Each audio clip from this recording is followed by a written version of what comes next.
पुणे जळीत काळासंदर्भात आज पहिला स्केच जारी करण्यात आला। दरम्यान काल ताब्यात घेतलेल्या संशयित व्यक्तीची कसून चौकशी करून त्याला सोडण्यात आले। रविवारी पहाटे पुण्याच्या सिंहगड रस्ता परिसरातल्या 6 सोसायट्यांमध्ये तब्बल 84 दुचाकी आणि 6 चारचाकी वाहनांची जाळपोळ करण्यात आली। रहिवाशांच्या वाहनांबरोबरच सोसायट्यांचे मोठे नुकसान झाले। अग्निशमन दलाने घटनास्थळी तात्काळ पोहोचून आग आटोक्यात आणली, परंतु या घटनेमुळे सिंहगड रस्ता परिसरातील नागरिकांमध्ये भीतीबरोबरच संतापाचं वातावरण निर्माण झाले।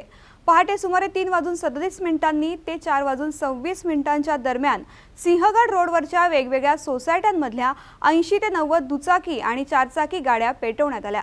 विशेष म्हणजे एकाच वेळी अनेक सोसायट्यांमध्ये हे जळीत कांड घडले। स्कूटीवरून आलेल्या एका व्यक्तीने पेट्रोलच्या टाकीचे पाईप काढत काडीपेटीने वाहन पेटवल्याचं सीसीटीव्हीतून स्पष्ट झालंय।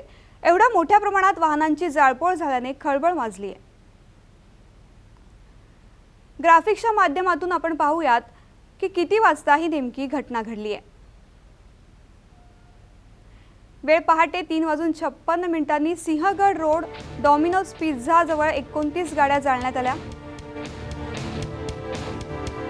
4:10 निर्मल टाउनशिप सूर्यनगरी सन सिटीमध्ये 14 गाड्या, स्वामीनारायण सोसायटी सन सिटीमध्ये 20 गाड्या जाळण्यात आल्या।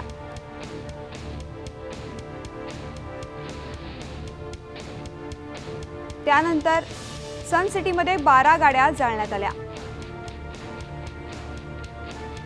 4:15 अक्षर गॅलरी सोसायटीतल्या 8 गाड्या जाळण्यात आल्या आणि मग 4:26 अवधूत आर्केडमध्ये 12 गाड्या पेटवण्यात आल्या।